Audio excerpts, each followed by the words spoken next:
Salut à tous et bienvenue sur ce nouveau podcast, c'est Tony et comme vous le savez, c'est toujours un grand plaisir pour moi de vous retrouver pour démarrer cette nouvelle semaine ensemble. Pour tous ceux qui ne me connaîtraient pas et qui me découvriraient aujourd'hui avec ce podcast, je suis lotisseur, marchand de biens, investisseur et je vis de mes investissements depuis 2018. J'ai écrit un livre qui s'appelle Riche de liberté, dans lequel je vous explique comment vous aussi, vous pouvez atteindre votre indépendance financière grâce à la division foncière, en faisant des divisions de terrain, des détachements de parcelles, jusqu'à faire des lotissements complets. La promesse, c'est d'arriver à dégager chaque année au minimum 50 000 euros de marge pour pouvoir en vivre, pour pouvoir dire ciao patron et passer plus de temps sur ce qui vous intéresse vraiment. Ce livre, il est dispo sur notre site www.abinvest.net/boutique ou alors vous allez sur mon Instagram, vous cliquez sur le lien dans la bio, il y a plein de choses, il y a ce livre notamment, et si vous avez envie d'aller plus loin avec moi, j'ai des formations, notamment division foncière expert, pour aller encore plus loin sur le domaine, elle est même disponible au CPF maintenant. J'ai fait une formation pour apprendre à mieux gérer ses finances perso, pour apprendre à investir en bourse quand on n'y connaît rien du tout, grâce aux ETF. Et j'ai même une formation sur la crypto avec mon pote Max. Donc voilà, tout ça c'est disponible si vous allez sur mon Insta. Vous verrez aussi, j'ai mis des stories à la une où on peut voir la division foncière en action. Et sur mon YouTube, chaque semaine, je publie un vlog où je vous fais visiter aussi mes chantiers. Donc c'est pas mal. Et tous les 15 jours maintenant, on se retrouve dans ce podcast qui s'appelle lui aussi Une vie de liberté et dans lequel on apprend ensemble sur ce long chemin de l'indépendance financière, être libre dans nos poches, parce que dans le monde dans lequel on vit, si on n'a pas un peu de bif, de moula, de caramel, comme dit Booba, c'est quand même compliqué de faire toutes les choses qu'on peut faire, mais surtout, on apprend à être libre dans sa tête, parce qu'on a beau avoir tout l'argent du monde, et Dieu sait que dans ma carrière, quand j'étais entrepreneur très haut public, j'ai rencontré des gens fortunés qui étaient extrêmement malheureux, et vous verrez, j'en parle aussi dans ce podcast. Si on a de l'argent mais qu'on n'est pas libre dans sa tête, croyez-moi, on n'est pas libre tout court. Je vais commencer ce podcast comme je le fais tous les 15 jours, en remerciant tous les gens qui m'ont mis un commentaire suite au podcast d'il y a 15 jours. Un grand merci à Reidy, Karim, Nicolas, Vincent, Gwendoline, Guillaume, Antoine, Nicolas, Cyril, Nimbus, Xavier, Alexandre, Antoine, Nico, Élise, Florian, Xavier, Jean-Baptiste, Sylvie, Clément, Charles, Charlotte, Yasmine, Charlet et David. Un grand merci à vous tous, ça fait plaisir. C'est vous qui faites vivre ce podcast, en tout cas la première rubrique, donc ça me touche énormément à chaque fois. On est 1384 sur YouTube. Je parlais de la chaîne YouTube tout à l'heure, vous êtes de plus en plus nombreux à écouter les podcasts aussi sur YouTube, et chaque semaine, je fais un vlog hebdo, donc il y a plein de sujets. Récemment, je vous ai montré pourquoi j'avais acheté ma Tesla en entreprise. Je vous ai expliqué comment mon locataire m'avait traîné jusque dans un tribunal pour 490 €, un sketch. Je vous montre aussi mes chantiers de lotissement, je vous montre plein de choses. Et puis en ce moment, avec mon associé Ben, qui a coécrit Riche de liberté avec moi, on n'arrête pas, on est sur plein d'affaires. Donc pour l'instant, tant qu'il y a des choses qui ne sont pas signées, je ne peux pas vous les montrer, mais je vous les partagerai dans les vlogs, et il va y avoir pas mal d'immobilier qui va arriver dans les vlogs, donc ça va être vraiment cool. Donc n'hésitez pas à me rejoindre sur YouTube, on est 1384. Bon, mon objectif 2021 était assez ambitieux, je voulais qu'on arrive à 2000 sur la chaîne. Il reste 2 petits mois, je sens que ça va être compliqué. Mais c'est déjà vraiment chouette, donc faites-vous passer le mot. Ce qui m'aide beaucoup, c'est que vous partagiez ces podcasts, et ça c'est top. On est 518 sur SoundCloud, on arrive à 266 notes sur Apple Podcast, pas de nouveaux commentaires cette semaine, donc appel aux abonnés, si vous avez envie de me mettre un petit commentaire sur Apple Podcast, ça aussi ça m'aide beaucoup. Et je vous parlais d'Instagram, là où je suis le plus présent, là où j'essaye vraiment de beaucoup partager, où vous pouvez venir me parler. On est 5450, donc voilà, merci infiniment à vous tous. Avant de revenir sur le sujet d'il y a 15 jours, on va faire les news. Et là, cette semaine, dans les news, il y a du lourd. La soirée Gentlemen Investisseurs arrive. Donc les Gentlemen Investisseurs, c'est moi-même et mon acolyte Yann. C'est mon deuxième podcast qui sort tous les vendredis à 10h, qui parle vraiment quasi exclusivement d'investissement. On fait notre repas de Noël, et ce sera à Mézieux, donc juste à côté de Lyon, dans un restaurant qui s'appelle Les Voiles du Grand Large, et ça aura lieu le samedi 11 décembre. Donc à partir de 17h, on se retrouve là-bas, on va prendre un apéritif ensemble, ensuite on a un beau repas toute la soirée, donc de 17h à 23h minuit on va être ensemble. Pour ceux qui veulent rester plus tard, il y a un club dans la boîte, donc on peut même aller danser si on veut. Donc voilà, toute la soirée, ça comprendra de l'apéro jusqu'à minuit, en tout cas tout le resto, apéro et resto. Les places seront en vente à 99 euros. On a essayé de vraiment serrer le truc et de faire un beau repas dans un bel endroit. Et on sera 50 en tout. Donc voilà, les places seront en vente mardi soir 9 novembre. Donc au moment où vous écoutez ce podcast, si vous l'écoutez lundi, le jour de sa sortie, c'est demain, quoi. Donc je dirai aussi beaucoup en story sur Insta, c'est pour ça qu'il faut bien... N'hésitez pas à me suivre sur Insta pour ça, justement. Et donc mardi 9 novembre à 20h, les places seront en vente. Vous trouverez le lien dans la bio de mon Insta, vous le trouverez dans un post sur mon Instagram, et vous le trouverez en description de ce podcast. Je sais que sur Deezer, Spotify, Apple Podcast, c'est plus galère à trouver. Sinon, vous allez sur la chaîne YouTube, et dans la description du post, vous aurez le lien pour prendre votre place. C'est ouvert absolument à tout le monde. Même si vous êtes ultra débutant en immobilier, venez nous voir.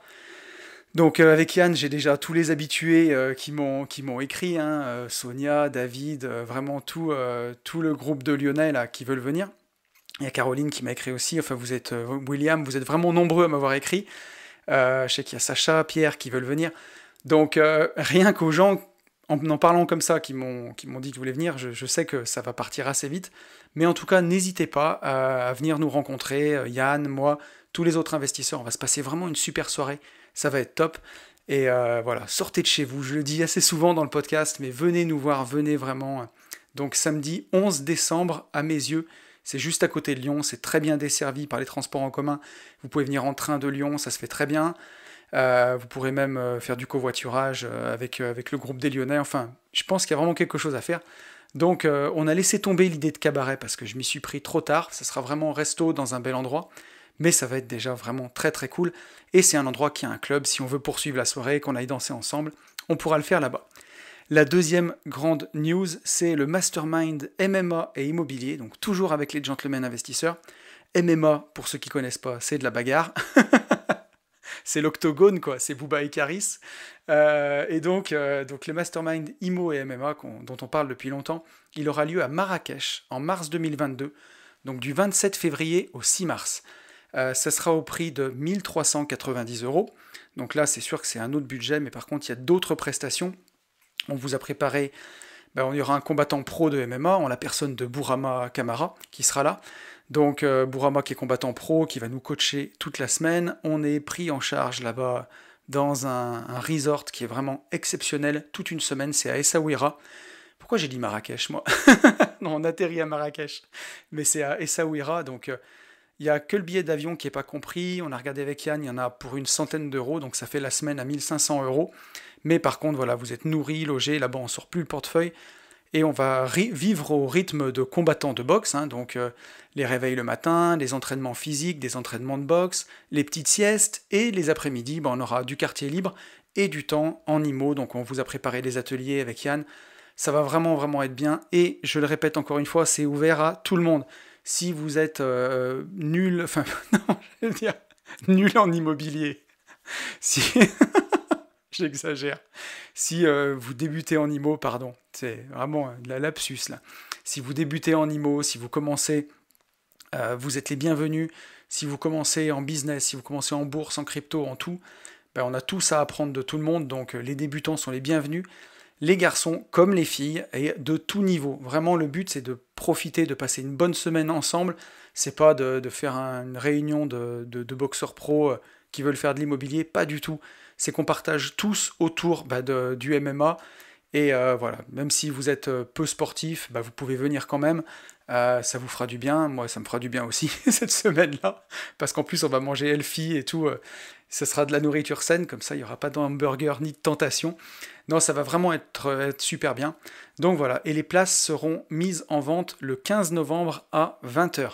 Et pareil, vous aurez le lien dans la description du podcast. Et écoutez bien aussi les Gentlemen Investisseurs, les stories, pour ne pas rater ça, parce qu'il y a 19 places en vente, et je pense qu'elles partiront assez vite. Donc voilà, tenez-vous prêts. Ceci étant dit, c'est le tour, on a fini avec les petites news. On va revenir sur le podcast de la semaine dernière, avant d'attaquer l'invité du jour, qui est vraiment assez exceptionnel, hein. Je suis vraiment content de l'avoir eu, mais on va en parler tout à l'heure. Pour l'instant, on va revenir sur le podcast de la semaine dernière, le podcast sur la chance. Et vous avez été nombreux à m'écrire, j'ai sélectionné quelques messages qui étaient très intéressants. Pour commencer, un message de Jean-Baptiste. Jean-Baptiste qui me dit: ce n'est pas mal, Tony, je trouve, les images que tu utilises pour expliquer les probas, etc., ça parle beaucoup mieux. Et par exemple, pour aller dans le sens de ce que tu dis, ça m'a toujours fait rire de voir comment les gens inattentifs considèrent la notion de chance. Lors d'une soirée euro-million, tu vas demander aux gens pourquoi ils ont joué, et ils vont te dire: bah on sait jamais. Et puis ces mêmes gens, tu vas leur dire de ne pas boire et conduire, ou bien de ne pas conduire avec le téléphone en main, etc., mais ils vont te dire que ça n'arrive qu'aux autres. Alors clairement, d'un point de vue proba, l'un est beaucoup plus susceptible de se produire que l'autre, mais c'est comme ça. Heureusement que des gens comme toi prêchent la bonne parole. Oui, tu parles. Sinon, pour donner une autre perspective à cette notion de chance, pour les gens que ça intéresse, j'ai toujours vu la chance comme une combinaison aléatoire, mais avec un facteur décisionnel lié. C'est-à-dire, j'ai remarqué que les gens que l'on décrit chanceux, à tort selon moi car ça minimise leurs efforts, eh bien ces gens, en fait, je dirais qu'ils ont le même nombre de merdes et le même nombre d'heureux événements qui leur arrivent que la plupart des gens. C'est juste, selon moi, que les gens chanceux savent rebondir, se relever sur les mauvaises situations, puis ils savent saisir les opportunités sur les moins bonnes situations. C'est pour moi tout ce qui fait la différence. Bref, un sujet passionnant, et encore merci pour tout, Tony. À plus, ciao. Déjà, merci beaucoup à toi, JB, pour ton message, ça fait très plaisir. Et je suis d'accord avec toi, hein. C'est un peu comme au poker, quoi. On peut avoir un jeu tout pourri au poker, et si le but du poker, quand on a un jeu qui est plutôt balèze, tant mieux, mais quand on a un mauvais jeu, on peut s'en sortir en bluffant, et essayer de tirer le meilleur parti des cartes qu'on a dans les mains, en fait. Et ça, on va rendre à César ce qui lui appartient, mais j'avais vu une vidéo de David Laroche il y a de ça quelques années, mais vraiment beaucoup, je sais pas, peut-être 5-6 ans, où il parlait des cadeaux cachés, et il dit que même dans les pires situations, il y a toujours des cadeaux cachés, et que c'est bien de savoir voir ces cadeaux cachés. Et moi, j'ai pu voir ça dans ma carrière des dizaines et des dizaines de fois, où il m'arrivait une tuile et je pensais que tout était perdu, et en fait, il y avait toujours un cadeau caché. J'en ai reparlé cette semaine parce que j'étais avec mes enfants, j'ai passé la semaine à Barcelone, on était en vacances avec les enfants, et ma plus jeune fille qui a 11 ans me disait: papa, c'est quoi la situation la plus stressante que tu as vécue? Et c'était à l'époque où je bossais encore à Lyon dans les travaux publics sur mes lotissements, et on avait fait un raccordement d'égout sous une chaussée à vraiment très, très profond, à 5 mètres de profondeur. Alors je sais pas, ça vous parle peut-être pas, mais imaginez-vous sur une route où il y a des voitures qui passent, vous mettez des feux, vous déviez la circulation, et vous creusez à 5 mètres de profondeur pour raccorder des tuyaux. Donc on utilise des blindages en métal pour que les tranchées ne s'effondrent pas, et que le gars qui travaille au fond de la tranchée soit en sécurité. Mais toute la logistique que ça demande, c'est vraiment énorme. Et une fois que ça a été fait, qu'on avait fini le lotissement, que tout était nickel, vous voyez, le lotissement terminé avec les petits arbres, la petite bande stop peinte, le petit panneau de parking, tout magnifique, on s'est rendu compte que les égouts s'écoulaient mal, et en fait il y a eu une sorte de glissement de terrain et en profondeur, et un des tuyaux s'est cassé à 5 mètres de profondeur. Et donc il a fallu tout refaire, et quand c'est pas réceptionné en travaux publics, même le temps de chercher à qui la faute, il faut refaire. Et donc imaginez-vous recouper la circulation, redemander des arrêtés en mairie, passer la honte d'avoir coupé la circulation pendant une semaine et la recouper, et tout ça gratos, parce que vous avez fait une connerie. Enfin en tout cas, 100% responsable, hein. Voilà, c'est ce qui s'est passé à ce moment-là, le sol était argileux. Et là je me souviens m'être tapé un coup de pression, mais monumental, quoi. Vraiment, j'en ai été malade pendant des nuits et des nuits, parce que les travaux publics, c'est un métier à faible marge, et quand vous travaillez une semaine gratuitement, c'est vraiment compliqué. Et en fait, il y avait des cadeaux cachés dans cette situation, c'est que du coup, suite à ça, je me suis complètement brouillé avec ce client-là, et il se trouve que c'était un client qui me donnait quand même peut-être 10 à 15% des chantiers de la boîte, mais qui, en coût émotionnel, me coûtait peut-être 80 à 100%, quelqu'un qui mettait toujours la pression, qui était infect. Et peut-être d'ailleurs que ce qui arrivait là, c'est arrivé parce qu'on s'est précipité, encore une fois, parce qu'il gueulait tout le temps, et qu'on a fait le travail trop vite par rapport à ce que ça devait être fait pour que ce soit bien fait. Et donc on n'a plus jamais retravaillé ensemble derrière, et je me souviens avoir été soulagé dans les mois qui ont suivi de plus avoir affaire à ce gars. Donc, dans toutes les situations les plus stressantes, les plus mauvaises, il y a toujours des cadeaux cachés. Donc merci de le rappeler, JB, ça fait plaisir. On a un message de Charles, mon pote Charles, qui nous dit « Merci pour ce podcast, poto. Oui, on a provoqué la chance et rencontré une super équipe. Oui, on a fait des choix difficiles et on ne viendra pas à Cuba car on reste focus sur nos objectifs et nos travaux. À plus tard pour une vie plus facile. » Et oui, choix facile, vie difficile, choix difficile, vie facile. Charles, tu nous le rappelles et ça fait plaisir et j'ai hâte de repartir en voyage avec toi. Et c'est ça aussi, être un investisseur. C'est parfois avoir le courage de prendre des choix difficiles pour s'offrir une vie plus facile par la suite. On a un message de Charlie. Charlie, on va rester dans le ton des travaux publics puisque Charlie est conducteur de travaux et qui me dit « Merci encore pour ce podcast de folie. Je ne pense pas que lorsque tu passes des nuits blanches, que tu dors 5 à 6 heures par nuit, même pour un patron, et qu'à côté tu essayes de mettre 10 euros par mois de côté ou de les investir, ce soit vraiment une chance. Tu connais un peu mon parcours, et après un burn-out, je ne sais pas si on peut parler de chance d'avoir ce que j'ai aujourd'hui. Le problème, c'est qu'on ne regarde plus le chemin parcouru et on se compare à des gens qui ne font voir que 5% de la réalité des choses et de comment ils en sont arrivés là. Merci pour tout ce que tu nous transmets et qui permet d'avancer à fond vers mes objectifs. Tu dis, si je peux aider au moins une personne, eh ben bravo mon cher, tu m'as aidé moi à changer ma vision des choses, merci du fond du cœur. Merci à toi mon petit Charlie, ça fait vraiment vraiment plaisir, merci beaucoup. Et oui, comme tu dis, faut faire attention avec Instagram parfois. Il faut pas comparer la vitrine des autres avec son arrière-boutique à soi. Parce que voilà, sur Instagram c'est une vitrine, souvent les gens montrent que des belles choses, que des choses qui font rêver, mais ils montrent pas la sueur, les larmes et tout ce qu'il a fallu pour en arriver là. Et je me suis, tu vois, ça m'a même fait réfléchir, je me suis dit, le gars qui va tomber sur mon Instagram aujourd'hui, qui regarde que les photos, qui lit pas les posts, qu'est-ce qu'il va voir le plus souvent? Il va voir, il va tomber peut-être sur le post où il va voir une Tesla, il va voir beaucoup la mer, il va voir beaucoup la montagne, il va voir beaucoup des voyages, et peut-être qu'effectivement, tu vois, encore une fois, ça donne une illusion que les choses sont faciles, ça donne une illusion que tout tombe, que tout est arrivé d'un seul coup. J'en avais parlé de l'expression américaine overnight miracle, un miracle pendant la nuit, quoi. Mais non, c'est pas ça du tout. Et je pense qu'avec une vie de liberté, avec les gens qui creusent, en tout cas, qui vont plus loin, ils voient bien que mon parcours, c'est pas tombé du ciel, et que, voilà, les choses sont pas arrivées là par hasard. Et effectivement, comme tu dis, c'est des heures, des nuits à pas beaucoup dormir, c'est des semaines à bosser, à faire des sacrifices sur ses finances pour mettre de côté. Et moi, ça a été ça, hein, ça a été 12 ans de travail dans les travaux publics, chef d'entreprise, 70 heures par semaine, mettre de côté entre 50, 60, 70% de mes revenus, et les investir en bourse, investir en immobilier, et chaque fois que j'étais fatigué, ou alors pas à chaque fois, hein, parce que je suis pas un surhomme, mais beaucoup de fois où j'étais fatigué, où j'avais envie d'abandonner, non, je partais en visite, j'allais voir des biens, je posais les permis, je faisais construire.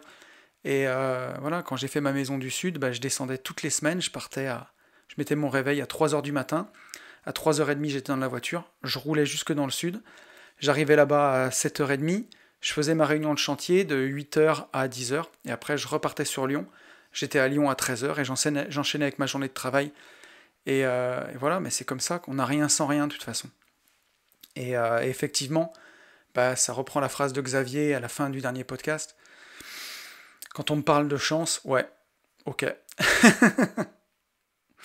Je crois que voilà, cette chance, elle se provoque, c'est ce qui ressort de vos messages en tout cas.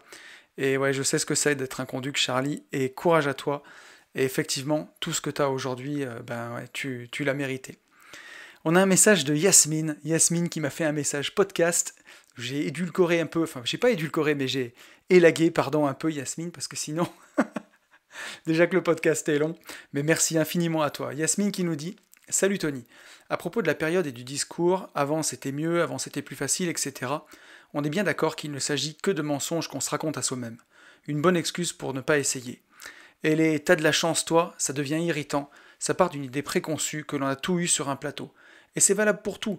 La personne qui jalouse ton corps alors qu'elle ne fait ni sport, ni régulation de son alimentation, la personne qui squatte Netflix quand elle pourrait lire, apprendre, s'améliorer, la personne qui préfère la sécurité d'un CDI, entre parenthèses, rien de mal à ça évidemment, mais qui regrette de n'avoir que 5 semaines de vacances par an et de ne pas pouvoir partir à l'improviste, etc., etc. Eh ben non, c'est du travail au quotidien, un travail de fourmi sur soi, sur son projet, ses choix, ses sacrifices, etc. C'est des moments difficiles, des gros doutes, des jours, des mois, des années à devoir rester focus et ne pas se décourager. Derrière ce tas de la chance, il y a parfois de la jalousie et clairement une totale négation de tous les efforts qu'on a dû faire. C'est le fruit de mon travail, beaucoup de travail. Et on en chie aussi, bon sang de bois. Au bout d'un moment, on voit que là, il se creuse un fossé avec ceux qui ont un mindset de victime. Car si on croit que tout est dû à la chance, ça veut dire qu'on pense être juste victime du sort, du bon vouloir de la vie, etc.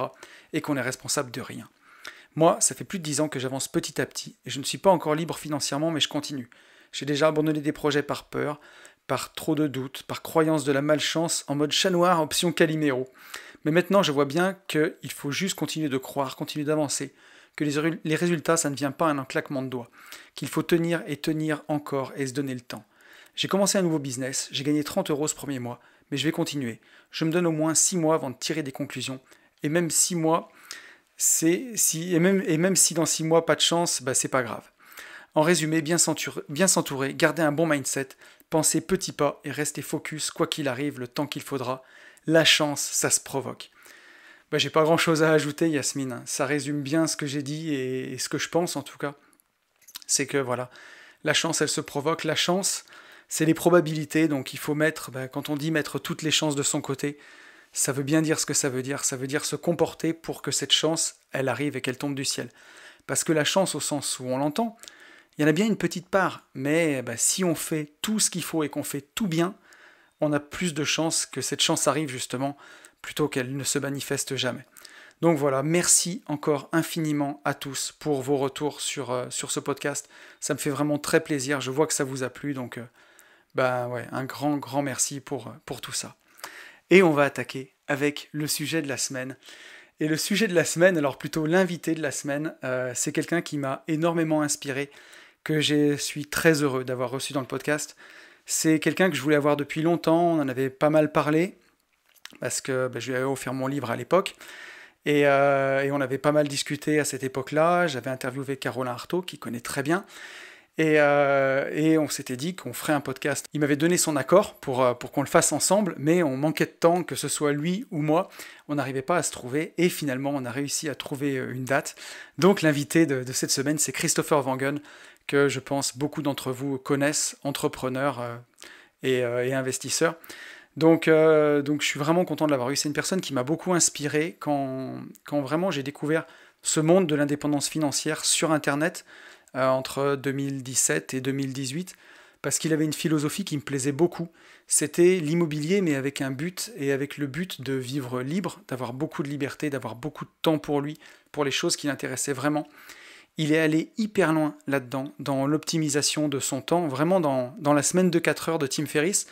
Il l'a tiré jusqu'au bout. Il y a vraiment plein de choses intéressantes dans cet échange. On va parler d'organisation, on va parler de la vraie valeur du temps, on va aussi beaucoup parler de liberté. J'ai pas grand chose à ajouter, c'est un podcast qui m'a beaucoup plu, que j'ai beaucoup aimé faire, que je suis content de partager avec vous. Je vous laisse en compagnie de Christopher et je vous retrouve après. Et je vous retrouve en compagnie d'un invité exceptionnel qui m'a fait l'honneur de faire ce podcast avec moi, c'est Christopher Wangen. Comment tu vas, Chris?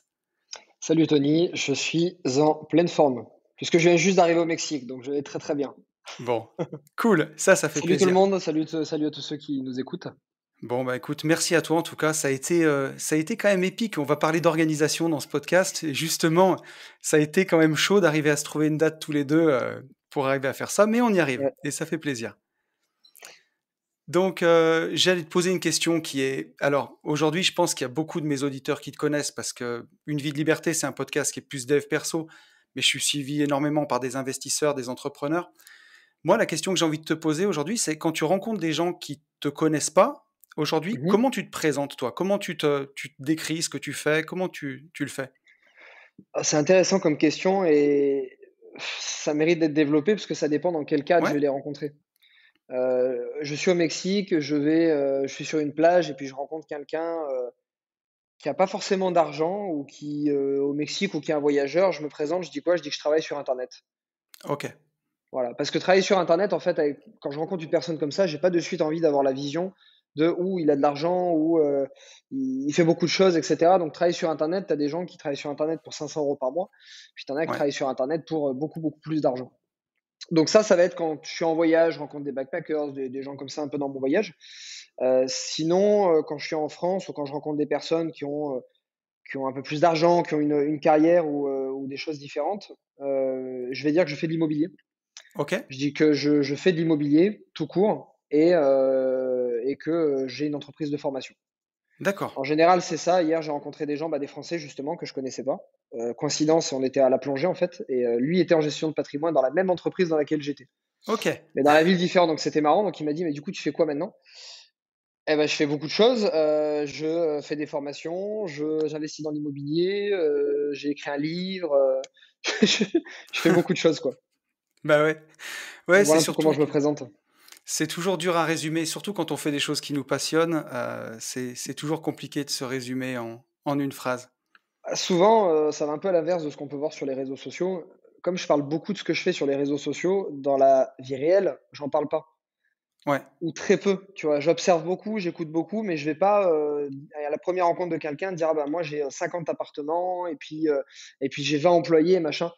Non, parce que je veux pas avoir une image, tu sais pas à qui tu parles et tu sais pas les gens, ouais, la vision qu'ils ont de l'argent, donc je suis en général très, très discret là-dessus.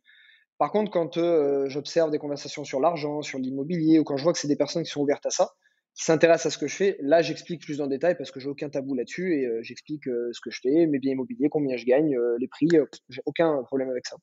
ouais.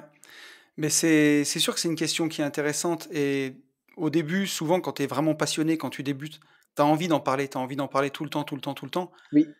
et quand tu commences à ça commence à fonctionner, après, tu as plus de réserve parce que bon, tu sais jamais quelle réaction peuvent avoir les gens en face de toi, quoi. C'est ça. Et justement, bah, écoute, on va rentrer dans le vif du sujet. J'allais te poser la première question parce que tu fais beaucoup de choses. Alors, j'avais une question qui était: «Comment tu fais pour tout faire?» mais, on peut aussi la la tourner en, à quoi ressemble une journée de travail type? Comment tu t'organises un peu? En fait, j'ai un jumeau, mais personne ne le sait. Donc quand je dors, c'est lui qui prend le relais. Si je me disais aussi, c'est comme les chauffeurs de VTC, quoi. Il y en a un qui monte dans le coffre et l'autre qui conduit, quoi. Ah exactement, exactement, ça me rappelle Taxi ça. Ça a été, cette organisation que j'ai maintenant, je sais qu'il y a beaucoup de gens maintenant qui me connaissent aussi pour ça. Au Ouais, début, c'était pour l'immobilier, maintenant j'ai beaucoup d'entrepreneurs qui me suivent pour cette organisation et productivité. Parce que j'ai poussé, à son paroxysme, la semaine de 4 heures, quoi. ouais, Et je l'ai développé encore plus sur énormément de choses, mais j'ai vraiment poussé au maximum. En fait, j'ai beaucoup de journées types différentes. Ça va dépendre des endroits où je suis, évidemment, des endroits où je vis. Par exemple, là, je viens d'arriver au Mexique. En général, je prends 1 à 2 jours pour complètement changer de routine par rapport à ce que j'avais avant. Et maintenant, même quand je reste une semaine dans un endroit, je me crée une routine sur une semaine. Par exemple, j'étais à Paris il y a 2 semaines, j'y allais pour, beaucoup de rendez-vous professionnels. Mes semaines, enfin, ouais, mes journées ressemblent pas du tout à ce que j'ai au Mexique. Je suis beaucoup en ouais, déplacement, beaucoup en rendez-vous, beaucoup à l'extérieur. Ici, je suis beaucoup à la maison quand je travaille. En 1 à 2 jours, je me recale une routine différente, c'est-à-dire à quel moment je place mon sport, à quel moment je place mes appels, à quel moment je fais mes mails, à quel moment c'est le plus productif pour moi, à quel moment je suis le plus fatigué, le moins fatigué. Et donc j'arrive maintenant à me refaire une routine très rapidement, même si je reste 5 jours à un endroit. Ça, c'est une capacité que j'ai prise récemment.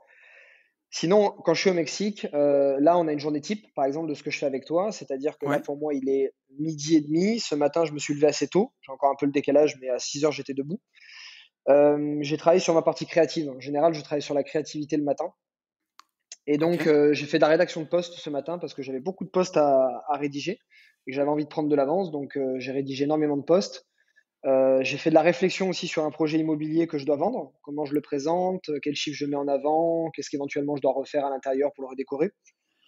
Ensuite, j'ai eu des appels en fin de matinée, donc j'ai fait mes mails vers le milieu de matinée. Ensuite, j'ai fait OK, mes appels. Et ensuite, vers la fin de matinée, début d'après-midi, je réserve quelque chose comme toi, par exemple, c'est-à-dire un podcast. Alors, j'en fais très rarement, voire ouais, quasiment jamais des podcasts, mais je vais faire des appels et des rendez-vous téléphoniques. En fait, dans ma journée, je vais, quand je travaille, démarrer par ce qui me demande le plus d'énergie, à OK, savoir la créativité. Donc ça peut être créativité sur mon business, sur mes biens immobiliers, sur comment déléguer, sur de la rédaction de posts, de mails, de la réflexion à avoir. Ça peut être, quand je dis créatif, c'est créer quelque chose. ouais, Sur mon séminaire, le programme, n'importe quoi. Ensuite, j'ai le cerveau qui est un peu plus cramé. Je vais me réserver pour les mails.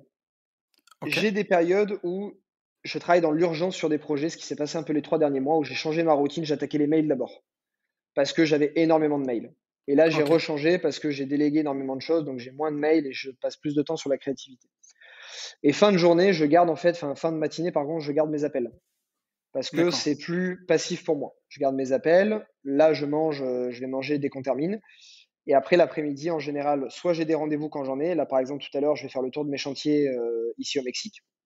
ok, Je vais revoir le promoteur, on va discuter, je vais lui parler d'un appartement que je vais vendre, d'un autre que je vais acheter, enfin, on fait un peu le point sur tout ça.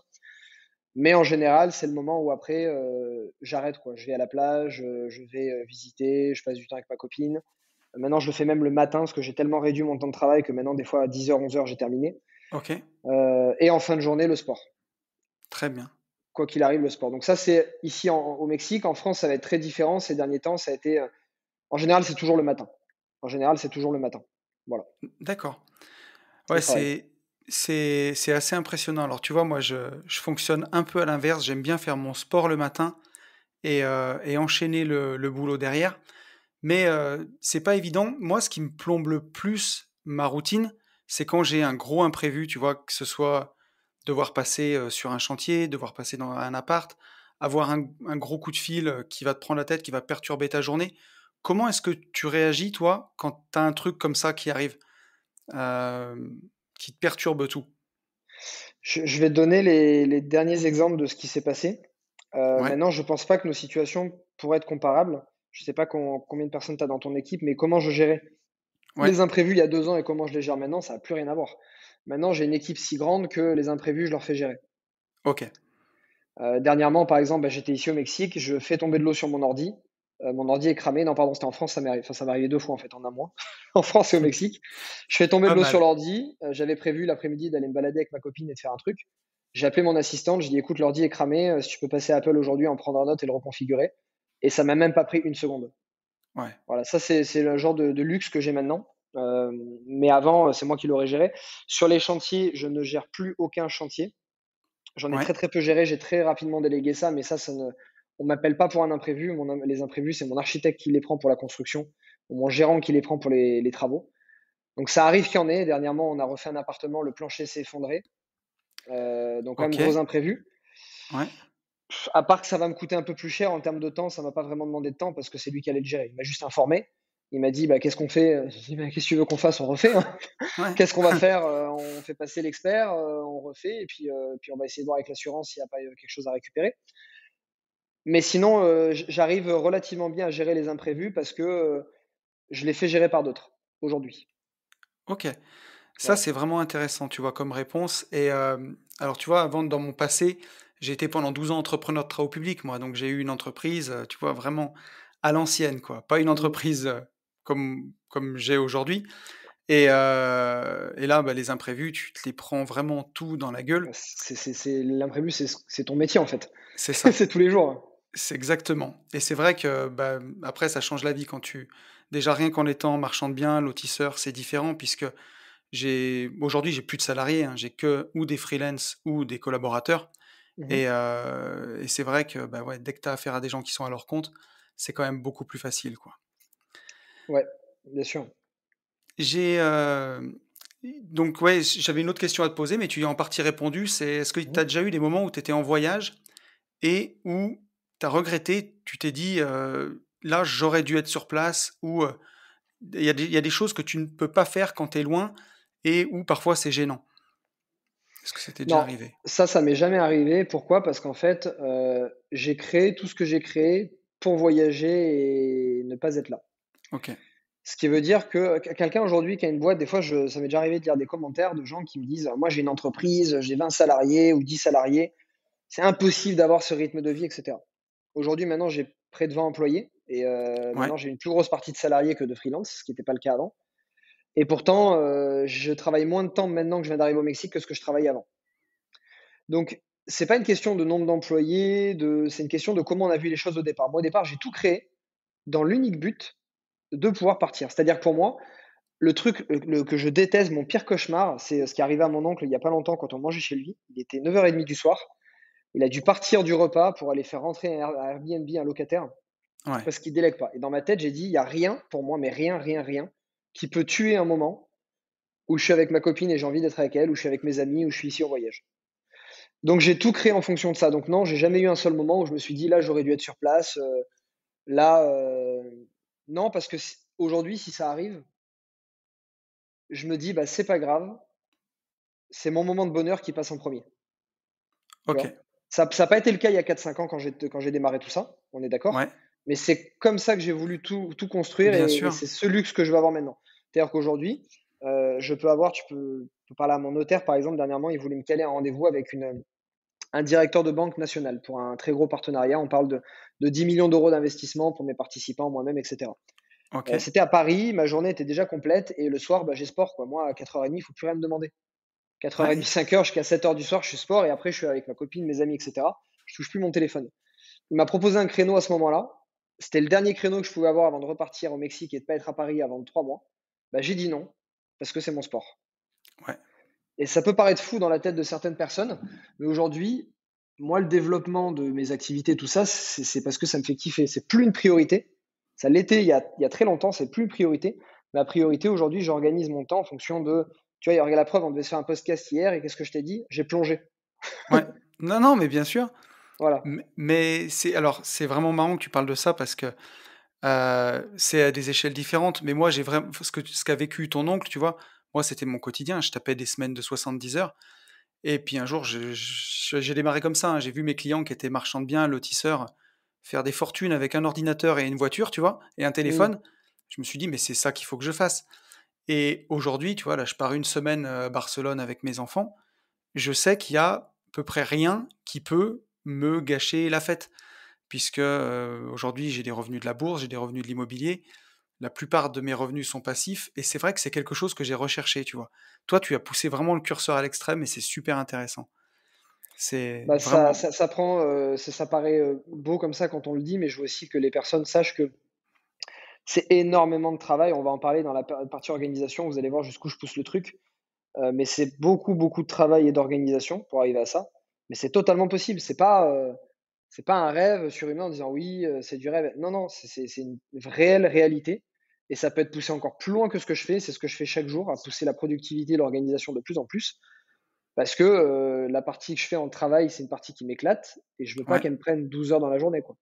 J'ai ouais. tellement d'autres choses à vivre et à faire que voilà, quoi. Mais si tu veux développer dans la productivité, c'est avec plaisir parce que j'ai hâte d'en savoir plus sur comment tu vois les choses. Eh ben, vamos, comme on dit au Mexique. Alors, je vais essayer de prendre une journée type. Je réfléchis aussi en même temps, je pense que c'est le but Mmh, du podcast, c'est que c'est très à la cool.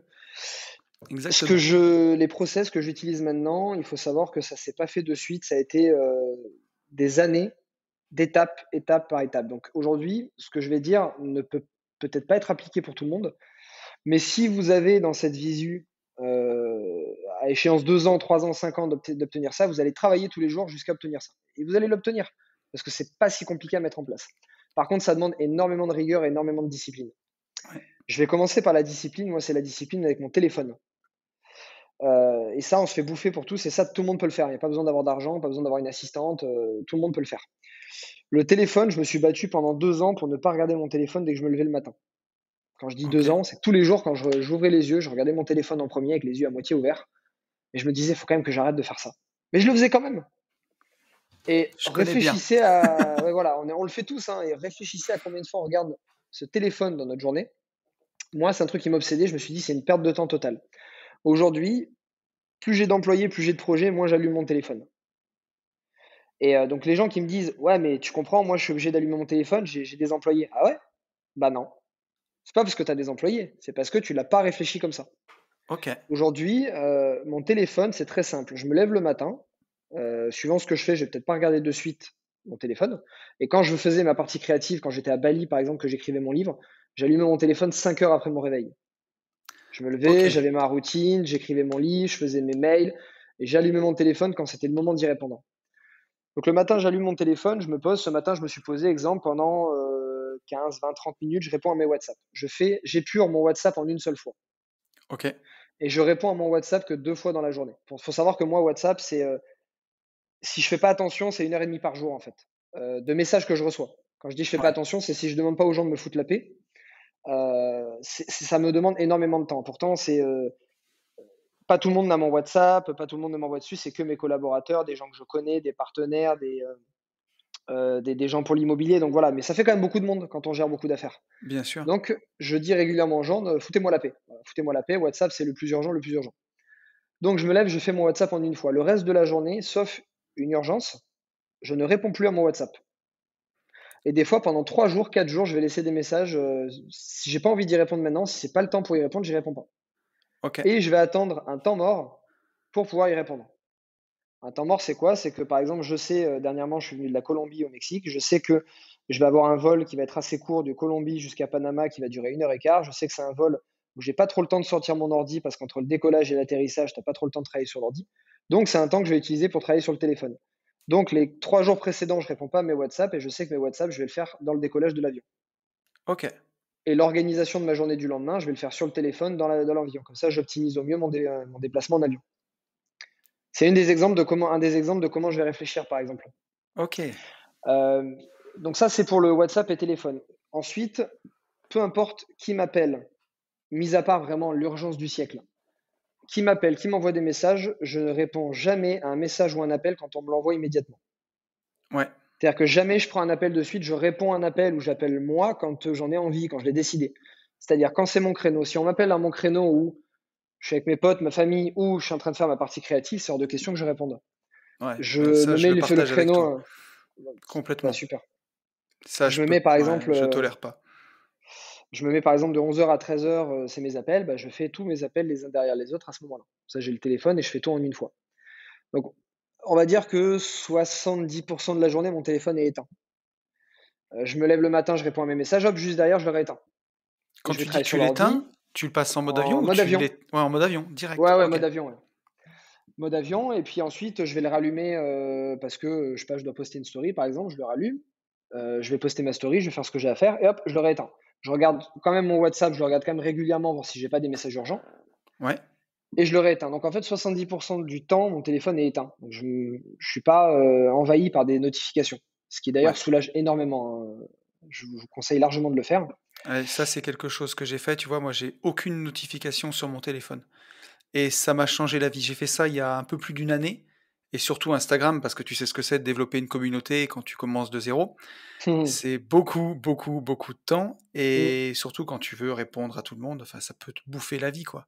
Ouais, j'ai connu ça. Et voilà. Et surtout si tu laisses les notifications te sonner tout le temps, quoi. Mm. Donc là, je fais comme toi. Moi, je le fais en 2 fois dans la journée où je réponds à tous les messages. Bah, c'est très bien. C'est très bien. Pas par mail, bon évidemment, ça c'est un des premiers trucs que j'ai fait au départ, c'est de répondre les mails en une fois. Ouais. Même maintenant, je vais attendre des fois 2, 3, 4 jours pour répondre aux mails, mais je vais les faire en une fois. Et là, dernièrement, j'ai poussé encore le vice encore plus loin. C'est-à-dire que là, ça faisait 3 mois que je bossais énormément sur plein de projets. J'ai acheté beaucoup d'affaires immobilières. Ouais. J'ai développé une foncière là qui a un énorme projet. Et donc j'ai beaucoup travaillé. Et j'avais en visu le Mexique. Je me suis dit, à partir du moment où je vais arriver au Mexique, je veux me concentrer uniquement sur la partie créative. Je vais reprendre les vidéos, reprendre les posts que j'avais un peu mis de côté. Et je ne peux plus faire tout ce que je faisais avant par mail, donc je vais diviser par 3 mon temps par mail, etc. Donc j'ai envoyé un mail le jour avant de partir en Colombie et j'ai mis dedans tout le monde qui connaissent déjà un petit peu ma façon de travailler, c'est-à-dire tous mes avocats, experts comptables, architectes, maîtres d'œuvre, notaires, mes employés, enfin bref, j'ai mis 40 personnes dans la boucle. Ok. Et j'ai envoyé un mail et en gros je leur ai dit, vous me foutez la paix. Alors plus clairement en termes de process, qu'est-ce que ça veut dire? C'est qu'avant, alors je vais revenir sur ce mail et après je vais expliquer pourquoi. Dans ce mail, en fait, j'expliquais que il fallait me consulter. Ouais, voilà, c'est ça. En fait, je me retrouve dans énormément de copies de mails Ouais. et je suis surchargé d'informations. Donc je me dis, tous les mails où je n'ai pas de décision à prendre, je ne veux plus être en copie, donc je ne veux plus savoir ce qui se passe. Mhm. J'ai recruté un DG récemment, il y a 2 mois, donc maintenant je vais avoir à faire qu'au DG qui, une fois ou 2 fois par semaine, me fait un point sur tout ce qui s'est passé. Donc je ne veux Ouais. plus être en copie de mail.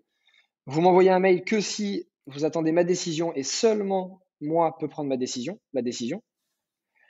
Et vous me consultez sur WhatsApp que si c'est une urgence qu'il faut traiter immédiatement. Sinon, pas de message WhatsApp. Ok. Je suis passé de 2 heures de traitement de mail à 45 minutes. Ce matin, Ouais. je me suis levé. En 45 minutes, j'ai fait mes mails et j'ai fait 3 heures de partie productive et créative, où là, je produis vraiment. Et Ouais. c'était un bonheur absolu.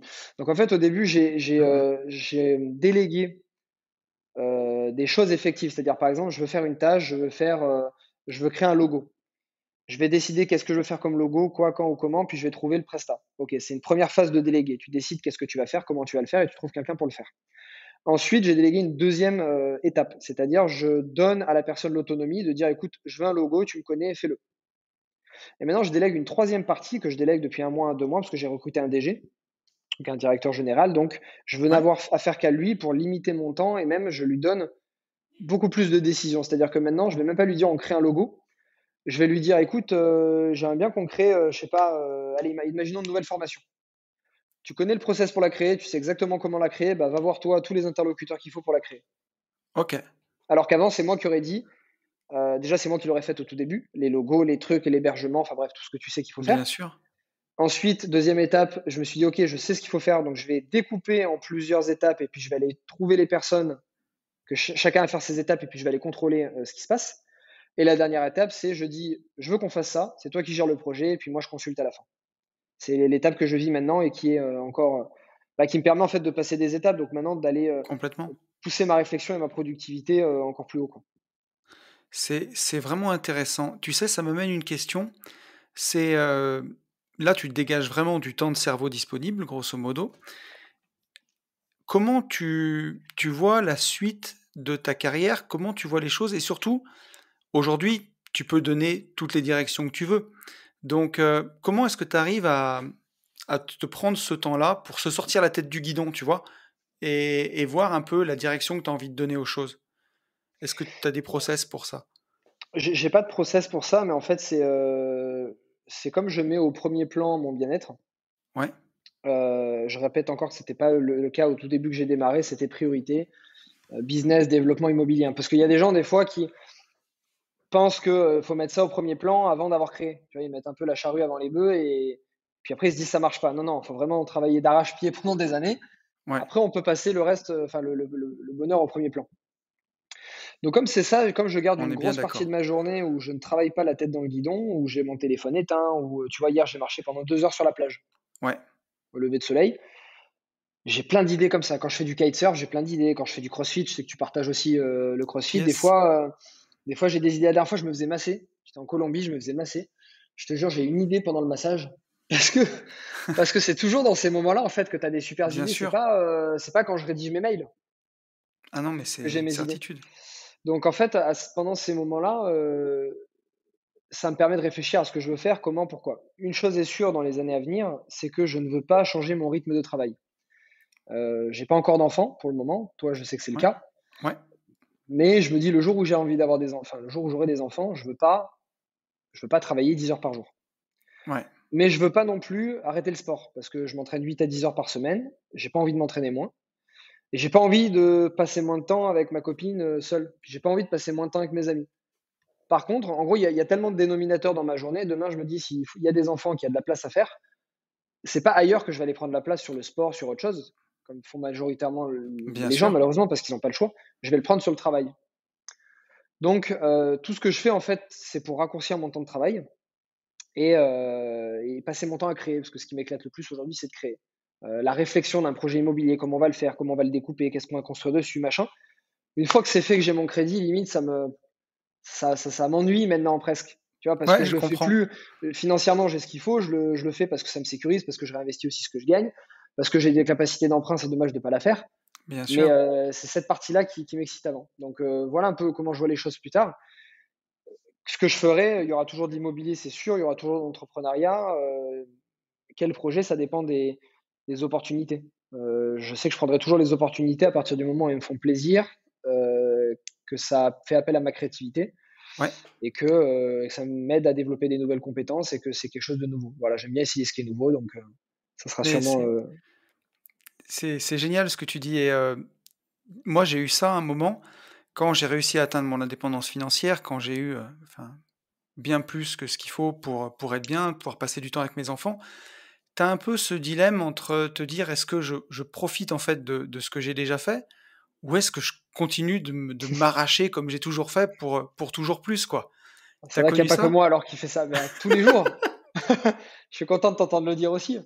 Mais et je pense que quand on est un entrepreneur qui a une vision un peu, libre comme nous, Ouais, on se pose cette question parce que les autres entrepreneurs que je connais, qui sont de la plus vieille école, en fait, avant, on n'avait pas cette vision-là. C'était, tu crées une entreprise, bah, tu bossais juste tout ce que tu pouvais pour créer ton entreprise, pour la monter ouais, et puis la développer, la développer, la développer. Les gens ne se posaient pas la question de: «Pourquoi est-ce que vraiment je veux développer ça? Quelle est la finalité? Est-ce que c'est vraiment ça qui va me rendre heureux? Pourquoi est-ce que je fais tout ça?» C'était juste: «Je me défonce et j'y vais». Donc les gens bossaient 12 heures par jour, 6 jours par semaine et ils prenaient pas de vacances et puis ça allait bien, quoi. ouais, Maintenant que nous, on a ces questions, effectivement, moi, tous les jours, et d'ailleurs, j'ai fait une vidéo Je suis cash là-dessus aussi. ouais. Tous les jours, j'ai ce dilemme. Alors, des périodes plus que d'autres, en ce moment, moins, parce que comme j'ai beaucoup travaillé dernièrement, en ce moment, j'ai aucun. Cas de conscience, quoi. J'ai pas le mot. Ouais, c'est ça, je m'en veux pas du tout, en fait. Si je vais à la plage, je fais de la plongée, bien au contraire. Mais oui, effectivement, tous les jours, tu as un dilemme entre est-ce que je profite plus de la vie, je fais plus de choses, ou est-ce que je développe plus parce que surtout quand tu es indépendant, que tu as une entreprise qui commence à bien fonctionner, que tu as des biens immobiliers, que tu sais comment faire des bonnes affaires, Mmh. et qu'on t'en envoie en plus, t'as pas envie de dire non. T'as Bien pas envie de sûr. dire ah, je pourrais faire ça en plus, mais et ça t'éclate en plus de le faire. Tu vois, c'est même pas que tu es obligé, c'est que ça t'éclate. Et de te dire non, là, je vais quand même stopper parce que sinon, j'arrive à un niveau de travail que j'ai pas envie d'avoir. C'est de la discipline aussi. Enfin, moi, je remarque, moi, j'ai plus de mal à dire non à des projets et dire non à des trucs qui m'éclatent plutôt que de me mettre au travail et d'aller à la piscine, quoi. Ouais, ouais, je suis un peu d'accord. Bah, dernièrement, tu vois, j'ai eu, quelques auditeurs, enfin du de mes podcasts qui savent, où je vis et qui sont aussi marchands de biens et qui sont venus me voir avec des affaires dans la vie réelle et puis bon, bah, comme on fait bien les choses, la communauté qui nous suit ils sont bons les mecs et donc tu des supers affaires, mais tu peux pas dire non, c'est pas possible et donc voilà, mais moi je suis comme toi par contre, aujourd'hui, enfin, puis j'ai trop poussé le curseur dans l'autre sens et surtout c'est quelque chose que je dis souvent, mais tous les business ne naissent pas égaux et quand tu as une entreprise de travaux publics, ben, si tu veux faire plus de chantiers, il faut plus de salariés, il faut plus de pelleteuses, il faut plus de camions et Ouais, c'est tu peux pas vivre comme nous. Enfin, non, tu peux déléguer. Moi, il y a des business où je leur dis, hein, des gens que je connais, elles me disent: «Ouais, mais moi, dans mon business, je peux pas faire comme toi». Je dis: «C'est vrai, tu peux pas déléguer jusqu'à ce point-là, mais tu peux quand même, t'en inspirer. ouais, t'en inspirer, améliorer les choses». Mais effectivement, nous, bon, j'allais dire on a de la chance, mais non, on a voulu faire ce type de Ouais, business et ce type de projet immobilier. Tu connais des marchands aussi, moi, j'en connais. Ils bossent 12 heures par jour. Je connais des marchands qui sont multimillionnaires, oui. qui ont 50-100 millions de patrimoine. Et je te jure que s'il y a une porte à changer ou une poignée à changer, ils vont la changer eux-mêmes. Ah mais Parce qu'ils ont je 60 ans et que c'est comme ça qu'ils voient l'investissement immobilier. Et sinon, ils se sentiraient coupables de gagner cet argent et de ne pas y aller eux-mêmes. je te promets, j'ai vu des trucs dans ma carrière d'entrepreneur. Un jour, j'avais refait le tour de la propriété, en assainissement d'un de mes clients qui était richissime. Je pense que c'est des patrimoines au-delà de 100 millions d'euros. Une maison d'architecte incroyable sur les hauteurs de Lyon avec une vue magnifique. Puis si tu veux, on fait sa réunion de chantier, puis au bout d'un moment, on se pose, on regarde au loin, puis je vois que je le perds, si tu veux. Il était perdu dans ses pensées. Et puis je lui dis ça va? Il me dit, vous voyez la route là-bas? Il me dit, bah quand j'avais 14 ans, je l'empruntais en mobilette avec mes copains, on mettait pas de casque. Je crois que c'est les derniers moments où j'ai été heureux. Et là, tu te dis, putain, mais je te jure, ça m'a marqué. Je me suis dit, mais C'est beau, hein, c'est excellent. c'est incroyable. Je me suis dit, mais c'est pas possible, quoi. Enfin, pour moi, il avait tout, si tu veux. Mais en fait, il lui manquait l'essentiel, quoi. Mm. Et, euh, et ça existe aussi, quoi. Des gens Ah comme ouais. ça. C'est pour ça que je suis aussi en partie d'accord avec ce bon vieux proverbe français, l'argent ne fait pas le bonheur. Je le critique souvent, je le décris, parce qu'on sait très bien aussi bien toi et moi, pourquoi les gens disent ça. Bien sûr. Mais c'est vrai, c'est pas parce que tu vas avoir de l'argent que tu vas être heureux. Je connais des gens aussi multimillionnaires et tu vois qu'ils sont pas forcément heureux. Par contre, si tu te sers de l'argent, non pas comme une finalité, mais comme un moyen, ah clairement ça augmente ton bonheur, hein, On va pas se ça mentir. augmente vraiment ton bonheur, ça c'est sûr. Non, c'est sûr. Bah, tu vois, ça fait 2 ans que je prends 12 vraies semaines de vacances par an où je pars. Mmh. Ça te change la vie, quoi, hein, quand avant t'en avais que 3. Ouais, C'est ouais, ouais, carrément, c'est carrément. autre chose, quoi. Alors que si tu bossais beaucoup plus et rajoutais plus de stress et que tu gagnais plus, mais que tu avais pas le temps d'en profiter, ouais, non, ça allait pas peut-être pas augmenter ton niveau de bonheur. Non, non, concrètement, pas du tout. Je voulais basculer avec toi sur la partie liberté du podcast. On sait tous les 2 à quel point elle est chère, tu vois? C'est même mon nom sur les réseaux. Mmh. Tout à l'heure, tu as parlé beaucoup du pourquoi tu faisais les choses, que tu savais pourquoi. À quel moment tu as réfléchi à tout ça dans ta vie? J'ai fait une formation en dev perso quand j'avais 22 ans, Ouais, 22 ans à peu près, oui, que j'ai mis du temps à faire parce que voilà, moi j'ai pas eu l'habitude de faire des formations et surtout de payer pour être formé.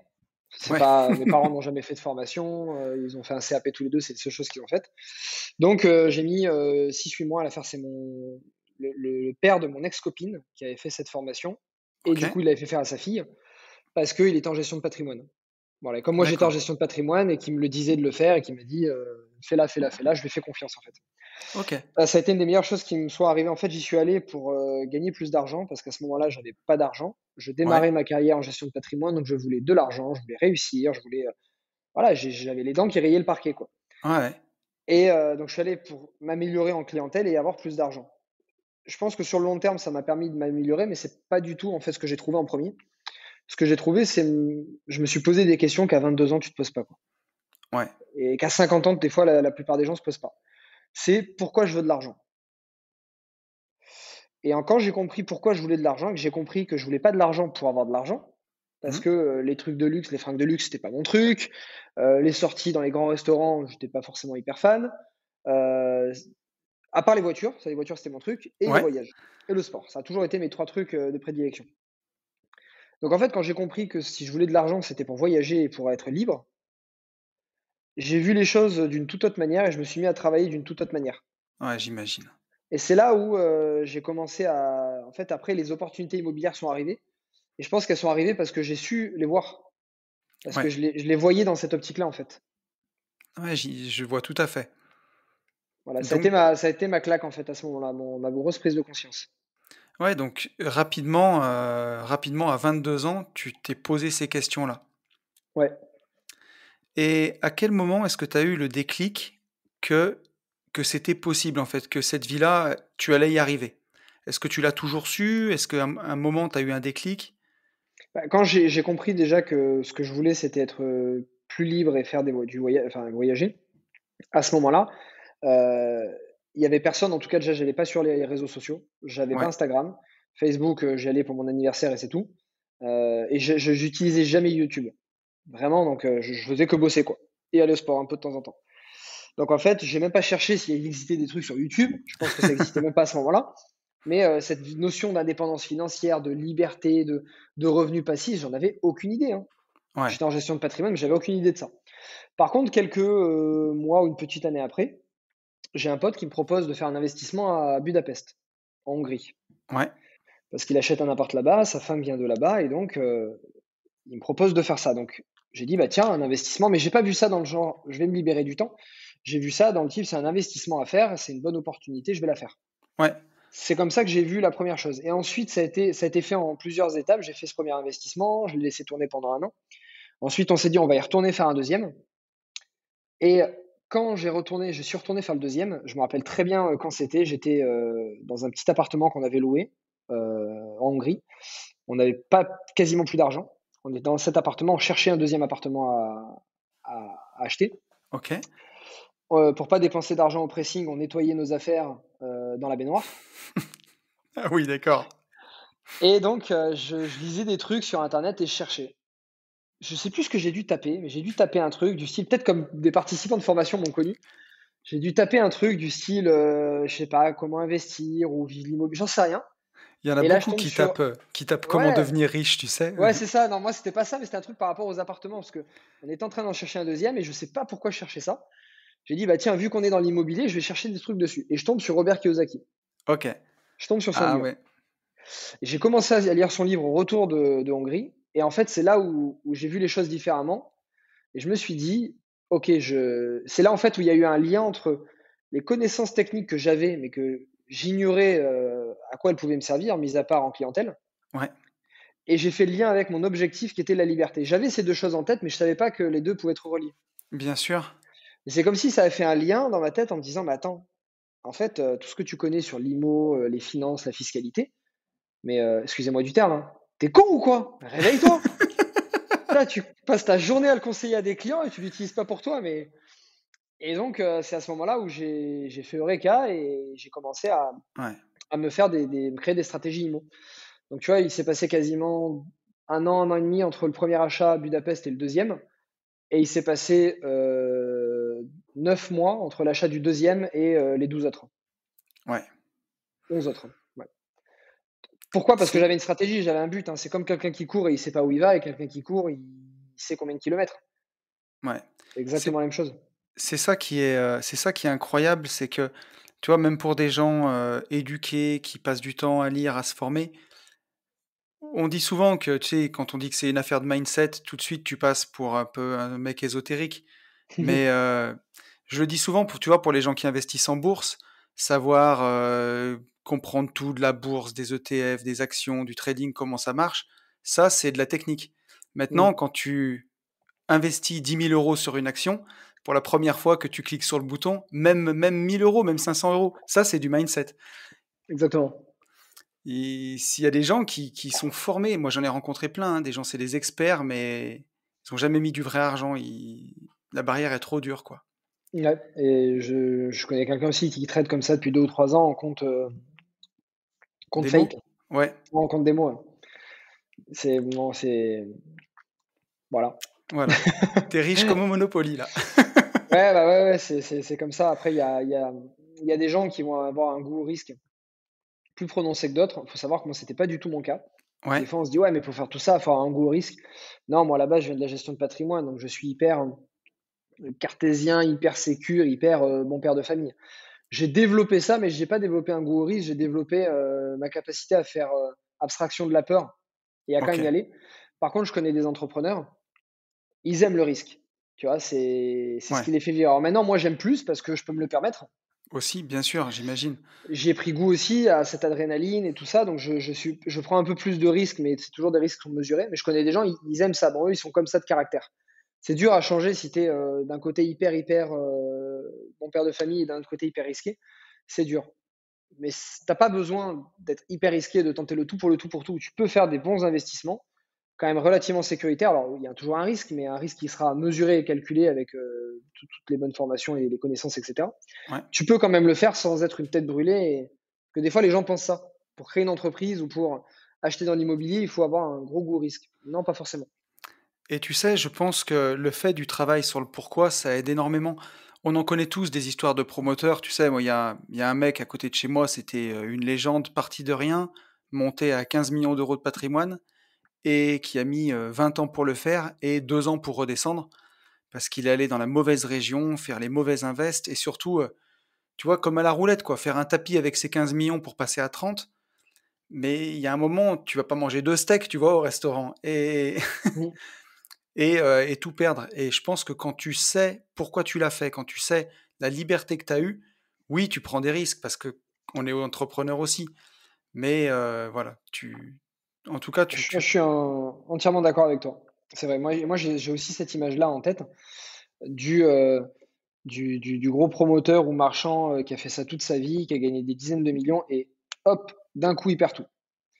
Et moi, il faut savoir que sur chaque investissement, il y a rien, mais je dis rien, rien, rien qui peut valoir la peine de perdre la liberté que j'ai obtenue. ouais, On peut me proposer un investissement où je mets 1 million et j'en reçois 100. Si ça peut tout me faire perdre, je le ferai pas. Parce que je serai ouais, pas plus heureux avec 100 millions qu'avec 1 million. Donc du coup, en fait, ce que j'ai fait depuis quelques années, c'est à partir du moment où je pouvais me sécuriser. Donc j'ai aidé mes parents, je les ai aidés d'une certaine manière. Maintenant, je sais qu'ils sont à l'abri. Ok. Moi, j'ai réalisé une grande partie des rêves que je voulais réaliser et j'ai mis en place suffisamment d'investissements pour avoir les revenus mensuels que j'ai besoin. Voilà. ouais, Je sais à peu près ce dont j'ai besoin pour vivre et ce dont j'ai besoin pour continuer à investir. Le reste, tout ce que je gagne au-dessus, ça me sert à m'amuser pour des projets. C'est-à-dire que je le réinvestis parce que je continue de faire ce que je fais parce qu'en fait, ça m'éclate et d'ailleurs, je le fais plus qu'avant quand j'avais besoin financièrement. Pourtant, j'en ai pas besoin ouais, parce que ça bien m'éclate de sûr. faire un projet différent, un peu plus gros, faire une construction alors que tu n'en as pas fait, de créer une nouvelle entreprise. mais ça reste du plaisir. Et du coup, je vais aller prendre des risques avec ça. Je vais jouer entre guillemets avec ça Ouais, pour me faire plaisir sur des projets. Mais je sais que si demain ça se casse, bah tiens, regarde, il y a une heure, on vient de m'envoyer un mail. J'ai investi dans une startup américaine qui est une application de sport. J'ai investi ouais, un an et demi. On vient de me dire que là, la personne, je ne sais pas si la boîte elle a fait faillite, enfin peu importe, mais on a le choix entre soit récupérer 80% de l'investissement que j'ai mis, donc j'ai perdu 19%, soit le ok, réinvestir dans sa nouvelle boîte. Honnêtement, ça m'a fait ni chaud ni froid. ouais, Ça m'a fait ni chaud ni froid. J'ai investi 10 000 € dedans, je suis transparent, donc c'est un montant où je m'en fous, je l'ai mis parce que je me permettais de le perdre. Et je dis, bah tiens, je m'amuse avec ça. On sait jamais. Si ça prend, ça prendra peut-être beaucoup. Et c'était un montant, je dis, si je l'aurais perdu en totalité ou à moitié, ça m'aurait fait ni chaud ni froid. Je l'ai perdu, j'ai envoyé un mail, j'ai dit, bon, ok, très bien, je veux récupérer les 80%. ouais, Et c'est tout. Parce que peu importe les pertes bien que je sûr. pourrais avoir aujourd'hui, ça empiétera pas ma liberté. Ouais, mais Et c'est ce je qui compte. partage, je partage tout à fait ton avis là-dessus et c'est hyper important de ne pas oublier pourquoi on a fait les choses au départ.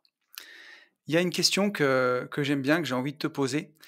Hem, il y a un moment, tu vois, dans ma vie où vraiment j'ai eu un déclic et je me suis senti vraiment libre. Je me rappellerai toujours, j'ai posé ma fille à l'école, tu vois? C'était peu de temps après que j'ai pris ma liberté et en redescendant, bah, il y avait, tu vois, les montagnes, le soleil et j'ai eu ce sentiment de liberté absolue, tu vois, qui m'a vraiment envahi et souvent je me rappelle de ce moment-là et c'est le moment peut-être de ma vie, pourtant il y avait rien d'exceptionnel, mais où je me suis senti le plus libre.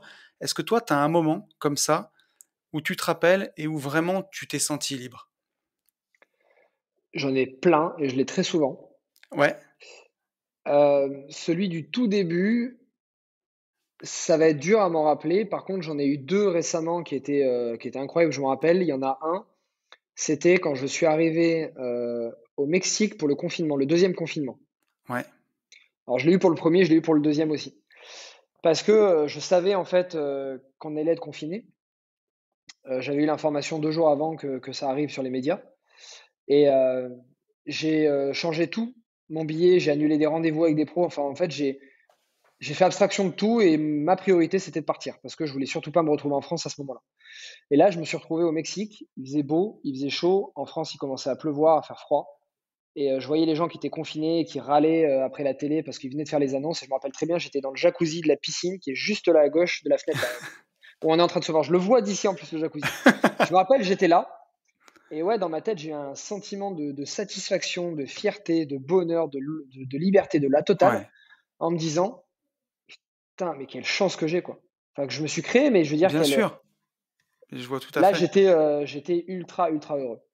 Ouais, Mais je l'ai souvent, ce sentiment. Il y a des fois, ça peut être rien. Tu vois, là, je viens d'arriver au Mexique. Ça me fait souvent ça quand je viens ici ou à Bali, des endroits que j'adore. Ou sur une expérience, un truc que je vais faire. Là, dernièrement, je suis arrivé, j'ai marché sur la plage. Et là, j'ai respiré, j'ai vu la plage, le sable, le soleil, la totale. Et là, je me suis dit, putain, je suis content d'avoir fait tout ça quand même. Je me le dis souvent, tu vois, je suis content ouais, d'avoir fait tout ça parce que j'ai passé beaucoup d'épreuves. Et voilà, donc c'est un peu ces moments-là. Ouais. ouais, c'est vraiment souvent des moments incroyables. Bah, récemment, on a organisé un mastermind moto, on a fait le tour de Corse, il y a un Ah, petit j'ai vu, mois. ouais, sympa. Ouais. Ouais, De c'était dire ça. chouette. On était 7 potes et puis on a invité 4 auditeurs du podcast. On devait faire le Mhm. Népal au départ. J'ai déjà fait l'Himalaya en moto, mais Excellent. ouais, c'était top et à cause de la situation sanitaire, ça sera reporté à l'année prochaine. Mais quand on était en Corse, tu vois, tu te dis, tu là, c'est en pleine semaine, toi, tu es en train de t'éclater, c'est pas les vacances scolaires, c'est rien. C'est vraiment des moments qui sont fantastiques, quoi, pouvoir faire ça. Ça a pas de prix. Ça a pas de prix. Et je suis désolé pour peut-être pour des éditeurs, mais peut-être que ça peut faire un électrochoc. C'est encore plus jouissif quand c'est en semaine. Et je suis vraiment désolé, hein, mais vraiment toutes mes excuses, mais c'était encore. Ce qui était jouissif en fait quand j'ai eu ce moment au Mexique, c'est parce que tout le monde était confiné. Oui, C'est parce que tu te dis, tout le monde ne peut pas vivre ça et moi je peux le vivre parce que j'ai fait tous ces efforts et c'est ça qui est encore plus jouissif, quoi. ça donne ouais, ça donne du sens à ce qu'on a fait et puis ça résonne aussi par rapport à la vie d'avant, je pense, où, tu te rappelles moi, c'est souvent que je me dis, tu vois, la personne que j'étais il y a 5 6 ans, elle avait placé toutes ses billes en moi, tu vois? Et je pense qu'elle doit être, tu te dis, elle est tu es fier de toi, quoi, enfin, tu es fier de ce que tu as fait, tu te dis: Carrément. C'est bien». J'allais te poser une question qui avant qu'on termine sur la petite partie liberté, il y a beaucoup de gens qui me disent quand on parle que le fait d'être endetté, de devoir de l'argent à la banque, c'est que t'es pas libre. Et est-ce que tu as tes participants, des fois, qui te parlent, alors tes participants peut-être pas, mais tu as déjà entendu ça? Des gens qui disent: «Comment tu peux dire que tu es libre alors que tu as des dettes à la banque pour des biens immobiliers?» C'est marrant que tu me dises ça parce qu'à 2 heures ce matin, dans ma partie créative, je rédigeais un post sur le crédit et donc Ah! je vais te reprendre cet exemple, en fait, que j'ai pris. Je l'ai ouais, peut-être pas eu comme ça, oui, j'ai déjà entendu, c'est pas ce que j'entends le plus, mais effectivement, les gens qui ont peur du crédit et qui pensent, qui sont attachés à ça parce qu'ils vont devoir de l'argent pendant 25 ans. C'est ça. Alors déjà, première chose, c'est qu'en moyenne, les gens ne restent pas 25 ans dans un crédit, ils restent 8 ans en France. C'est la Oui, durée moyenne, dans un crédit. Donc déjà, on n'est pas attaché sur 25 ans comme les gens peuvent le penser. Ensuite, quand on est un investisseur rentable, on reste encore moins de temps dans un crédit parce que, moi, par exemple, pour mes stratégies, je préfère revendre mes biens un peu plus régulièrement, donc je vais rester peut-être 3 à 5 ans dans un crédit. Déjà, vous voyez, de 25 ans à 3 à 5 ans, c'est déjà plus la même. On a déjà une autre visibilité. ouais, Ensuite, les gens vont être focus sur, combien je dois à la banque. Donc ils vont emprunter pour un bien, ils vont acheter leur résidence principale peut-être, ils vont pas forcément se sentir en danger parce qu'ils vont se dire: «Bah, j'ai que 100 000 ou 200 000 € de crédit». Moi, dans leur cas, je me sentirais plus en danger avec 200 000 € de crédit qu'avec, je crois que je dois avoir 4 millions d'encours en ce moment, quelque chose comme ça. ouais, Pourquoi? Parce que les gens qui achètent avec 100 ou 200 000 € de crédit, ils ont un bien en face qui a quasiment la même valeur que leur crédit. Et là, moi, je me sens en danger, mais même moi, je peux avoir 50 000 € de crédit avec un bien qui vaut 55 000, et je me ouais, sens en danger. Par contre, aujourd'hui, d'avoir, je sais pas, d'avoir 4 millions d'encours et 6 millions ou 7 millions de valeur, mais je me sens en entière sécurité. bien sûr. Parce que je sais que je peux revendre, parce que je connais le marché, parce que je connais mes biens, parce que je connais. Donc en fait, non, pour moi, il y a une totale liberté parce que l'argent, je le dois pas maintenant, je le dois plus tard. La banque, elle va pas me le demander de suite. Et pour toutes ces raisons-là, je me sens pas du tout, enfin, je pense pas que je donne l'impression de me sentir enfermé sur mes réseaux. Je me sens, avant, j'avais pas de crédit, j'étais enfermé dans un job. Aujourd'hui, j'ai des crédits et je pars où je veux. Donc voilà, la question, elle est vite Ah! J'allais dire Ouais. la question est vite répondue. Oh, ce salaud, il est Oh rentré dans mon nos Dieu! têtes, hein. Il est C'est ça, rentré ouais. dans nos têtes, hein. T'as vu? Lui, il a été bon, lui. Il a Il a fait fait un un très bon coup marketing. ouais, complètement, complètement. Faut avoir envie. Après, il faut se regarder dans la glace, hein. Je Ouais, sais pas si tu peux être crédible, mais en tout cas, il a quand même bien joué. Bon, voilà. bon. Écoute, je te remercie pour cette réponse et je la partage tout à fait, hein. Mais tu vois, c'est des questions qui peuvent venir aussi ou d'investisseurs débutants qui ont peur de ça alors que Bien sûr, et c'est normal, c'est totalement ouais. normal, hein. Faut apprendre à regarder les Heu, choses différemment, sous un autre c'est angle. ouais, tout à fait. J'avais 3 petites questions. Je sais qu'on approche de la fin du podcast. Quelle est Mmh. la chose aujourd'hui dont tu es le plus fier? D'avoir racheté l'appartement de mes parents parce que, ils avaient plus de quoi payer. Mon père a eu beaucoup de problèmes d'argent et les huissiers sont venus pour le récupérer. Ouais, Donc ils devaient le vendre très rapidement et ma mère est partie en dépression, a eu une maladie suite à ça parce qu'elle était malade de vendre le bien. Mon père a dépression aussi et donc plutôt que quelqu'un le rachète et qu'il parte locataire ailleurs, j'ai racheté le bien. c'est beau. Voilà, et là C'est je les amène au Mexique, enfin après je les amène en voyage de partout, mais il y en a plein des fiertés, mais celle-là c'est une de mes plus grosses fiertés. Parce que c'est pour ouais, ça que j'ai fait tout ça au départ, c'était être prêt le jour où ils en ont besoin. Le jour où ils en ont besoin, j'ai été prêt, j'ai pu racheter le bien et je suis content d'avoir fait tout ça parce que si je ne les ai pas fait aussi vite, le jour où ils en auraient eu besoin, j'aurais peut-être pas été prêt. ouais, Et là, je m'en serais voulu, mais à mort. ouais, je te comprends et tu vois, récemment, j'ai un très, très bon pote qui a pu acheter une voiture à sa mère, tu vois, par exemple. Des Mm. choses comme ça et je comprends quand tu Je peux faire comprends, ouais. ça. Ouais. Je lui en ai acheté une aussi d'ailleurs. Elle avait fracassé la sienne et tout. Elle voulait racheter une occasion, mais qu'elle allait encore avoir plein de problèmes. Et donc, du coup, j'en Et ai tu pris une sais, sympa. Là, c'est ils arrivent au Mexique dans un mois. Je les fais venir au Mexique aussi. Je leur ai payé, enfin, plein de voyages parce que je sais qu'ils adorent voyager. Voilà, pour moi, c'est une des mais plus tu sais, grosses fiertés. c'est ce que permet l'argent, même parfois sans aller, tu vois, jusque-là, moi, les premiers temps, ce qui a été le plus génial, c'est ne jamais refuser un restaurant, avec ma compagne et mes enfants parce que ça va coûter, 80 ou 100 balles, tu vois? Juste, ne serait-ce que ce luxe-là, tu vois? De pouvoir Mhm. aller au ciné, au resto, inviter tes proches quand tu veux. C'est sans parler de choses extravagantes, c'est aussi ce que permet de faire l'argent, d'améliorer vraiment le quotidien, quoi. Ouais, ouais. Ouais, complètement. Tu peux vraiment apporter du bonheur à d'autres. Et aussi de ça, moi, je vois l'argent complètement différemment, mais que depuis, je pense, cette année. Alors, je le voyais un peu avant, mais encore plus cette année. Pour moi, vraiment, l'argent, si on le voit comme on le voit nous et en utilisant, bah, par exemple, les techniques de productivité ou process que je vous ai Ouais, donné, pour moi, c'est s'acheter du temps. Alors, moi, aujourd'hui, je sais que je peux me passer de tout, de fringues, de voitures. Alors, j'adore ma voiture, mais je suis prêt à m'en passer complètement. Je suis prêt à vivre dans une cabane au bord de la plage avec 500 euros par mois, ouais, tant que j'aurai toujours une personne qui sera mon assistante ou tant que je pourrai déléguer ce que j'ai pas envie de faire. Pour ouais, moi, le plus gros luxe, c'est que dans une journée, moi, je me paye en fait le luxe d'avoir 4 ou 5 heures de plus par jour. Voilà, c'est ça que je me dis en fait, c'est ouais, dans le sens où je ne fais plus du tout à manger, je me fais livrer, bah là, je me suis fait livrer à manger, je vais manger juste après, ou mon assistant me prépare, ou mon assistante fait le déménagement entre des appartements s'il y a besoin, ou elle prend le courrier, elle va récupérer un colis, elle s'occupe des vols, des hôtels, tout ce qu'en fait, tout ce qui n'est pas ultra rentable pour moi et tout ce qui n'est pas plaisir, je ne m'en occupe pas. Ce qui veut dire qu'en fait, dans ma journée, j'ai l'impression que j'ai 4 jours dans une journée en fait. ouais, bien sûr. C'est pour ça que des fois, les gens me voient sur les réseaux, ils me disent: mais comment tu arrives à peine arrivé de voyage, tu arrives déjà à faire ça?» Parce que j'arrive de voyage, j'ai déjà toutes mes affaires dedans, j'ai les courses qui sont faites, j'ai le repas qui est préparé, j'ai les invités qui arrivent le Mmh. lendemain. Et ouais, j'arrive de voyage, le soir, j'ai déjà mes parents chez moi, j'ai déjà mes amis. Puis le lendemain, c'est nettoyé, c'est prêt, puis j'ai encore des amis qui viennent.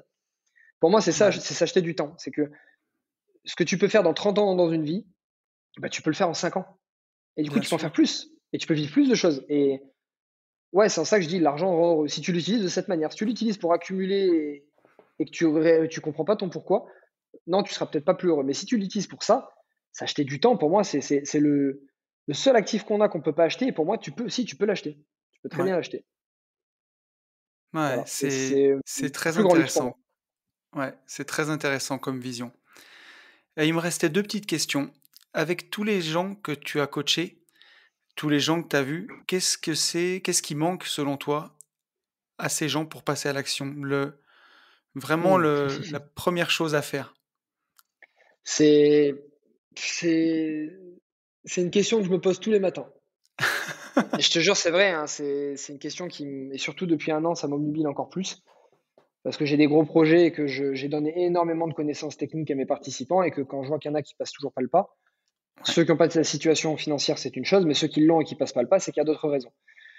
Et tous les jours, je me tape la tête avec ça. Parce qu'en tant que formateur, c'est agaçant. Tu ouais, vois, t'aimerais que tout le monde achète, tout le monde le fasse comme toi. Il y a la peur déjà, les gens se laissent envahir par la peur. Il y a surtout un gros manque de confiance. Les gens n'ont pas assez confiance en eux. mmh, Ils se pensent pas capables de le faire. Du coup, je pense que une grande partie vient de là. Je pense que les ouais, gens ne se donnent pas assez d'occasion de se faire confiance. Ils se pensent moins bons que ce qu'ils sont. Parce qu'ils se sont ouais, pas assez jetés dans une situation où ils n'avaient pas le choix. Voilà. Moi, ouais, j'ai eu une éducation où mes parents, c'était débrouille-toi. Ils ont toujours été là. Tu veux de ouais, l'argent? Débrouille-toi. Viens bosser sur le chantier avec moi. Tu veux ça? Débrouille-toi. Moi, j'enchaînais 3 jobs quand j'étais étudiant. À 15 ans, j'étais seul chez mes parents, j'ai appris à repasser, à faire le ménage, j'ai appris à 14-15 ans, je savais tout faire. Et ce débrouille-toi, bah, quand je suis en voyage, je suis parti seul très tôt. OK, Bah, quand tu es en voyage seul, c'est pas ta monnaie, c'est pas ton pays, c'est pas ta langue, et que tu dois te débrouiller, bah, tu te débrouilles. Et je bien trouve que sûr. moi, une des choses que j'ai acquises grâce au voyage, grâce à tout ce que j'ai, ça, c'est une confiance en fait à résoudre des problèmes que je n'avais pas avant. Ouais, Et voilà, donc moi, je conseillerais à des gens, pour moi, les plus belles écoles que j'ai eues, parce que c'est ce qui m'a permis de passer de quelqu'un qui souffrait d'un manque de confiance en soi, j'étais timide, j'étais l'opposé de ce que je suis maintenant. Ce qui m'a permis de passer à ça, c'est le sport, c'est me débrouiller seul et c'est de résoudre des problèmes. ouais, Voilà. donc Foutez-vous des problèmes, les gens. Si vous m'écoutez et que vous avez peur, moi, j'ai fait une vidéo en plus, c'est marrant parce qu'elle sort demain. Enfin, demain, au moment où on se parle, bien, elle sera peut-être déjà sortie. C'est une Je suis cash ouais, sur la peur. Donc, j'en ai parlé récemment, c'est d'actualité dans ma tête. Créez-vous des problèmes. Quand je dis des problèmes, c'est pars un jour en voyage seul dans un pays où c'est pas ta langue ouais, et débrouille-toi, ne réserve rien en avance. Et tu vas voir, tu vas commencer à prendre confiance en toi à partir du moment où tu vas résoudre beaucoup de problèmes. Quand tu vas voir que 8, 10, 15, 20 fois tu as résolu des problèmes, quand tu vas acheter un bien, Tu vas pas essayer de penser à tous les problèmes, tu ne peux pas y penser. Aujourd'hui, quand j'achète, je Mhm. pense pas à tout ça, mais tu te fais confiance en te disant: «De toute manière, j'ai résolu tellement de problèmes dans ma vie que c'est pas sur celui-là que je vais pas y arriver» et c'est comme Ouais, ça que je pense maintenant et c'est hyper ça se intéressant. change. Je pensais pas comme ça il y a encore 2 ans ou 4 ans. Ouais. Donc ça se change vraiment. Par contre, il faut du travail et il faut le faire. Il faut pas avoir peur de se lancer, essayer les nouveaux sports, faites du sport surtout, faites du sport. S'il y en a qui m'écoutent, qui font pas de sport, c'est un crime contre vous, contre ta tête, contre ton corps. Ouais, je suis cash aussi, hein, parce que On est maintenant bien je parle, je d'accord. m'en Non, mais fous complètement, mais tu le sais, tu fais du crossfit aussi. ouais, je partage tout à fait ton avis. Faites du sport, c'est la vie, le sport. Ouais. Voilà. Et donc ça t'aide surtout, surtout, surtout. Donc faites du sport, pars en voyage, pars seul, et tu vas voir que déjà avec ça, tu auras beaucoup moins peur. Voilà. Pour Bon. moi, c'est les 2 meilleures écoles. Eh ben, je partage ton avis et tu vois, c'était dit plus cash que moi parfois, donc ça fait du bien. Ah, moi maintenant, moi c'est de pire en pire, mais bon, il y en a qui aiment, il y en a qui aiment pas, c'est pas grave, mais c'est comme ça que en fait, c'est comme ça que j'ai été élevé et voilà, je suis très direct et des fois ça fait du bien, tu vois? Il y a des gens qui des Ouais, fois, on ils est aiment bien d'accord. l'entendre comme ça, donc Tout à voilà. fait. Écoute, j'allais te poser une dernière question, c'est elle est toute simple et très courte. C'est est-ce que tu as une citation préférée que tu as envie de partager avec nous ou un mantra que tu te répètes et que tu as envie de partager avec les gens qui nous écoutent? Fait vaut mieux que parfait, car parfait signifie pas fait. Ça, c'est bien. Voilà, c'est ma On est préférée. d'accord. Bah, avec la peur juste avant. Ouais, tout à fait. Bah écoute, Voilà, merci Chris pour cet échange. C'était vraiment top. Je suis très heureux d'avoir pu faire ce podcast avec toi. Merci beaucoup. avec plaisir, merci de l'invitation et merci à toutes celles et ceux qui nous ont écoutés. J'espère que ça vous a plu. Voilà. Ça roule. À très vite. À Salut. très bientôt, salut. Et je vous retrouve. Voilà, j'espère que ce podcast vous aura plu. C'est un podcast que j'ai beaucoup, beaucoup aimé faire. Je suis content qu'il ait eu lieu parce que ça fait des mois que Chris doit être mon invité et qu'on n'arrivait pas à trouver un moment. Je suis content qu'on ait réussi à le trouver. Je suis content de vous avoir livré ce podcast. J'espère vraiment qu'il vous aura plu, qu'il vous aura inspiré, qu'il vous aura montré qu'on peut partir de rien et réaliser vraiment des grandes choses et qu'on peut ben, voilà, devenir le maître de son temps et pousser ça vraiment ben, jusqu'à ce niveau-là. Voilà, écoutez, j'espère que ce podcast vous aura plu. Je vous souhaite vraiment le meilleur et vous le savez, je vous souhaite par-dessus tout de vivre libre.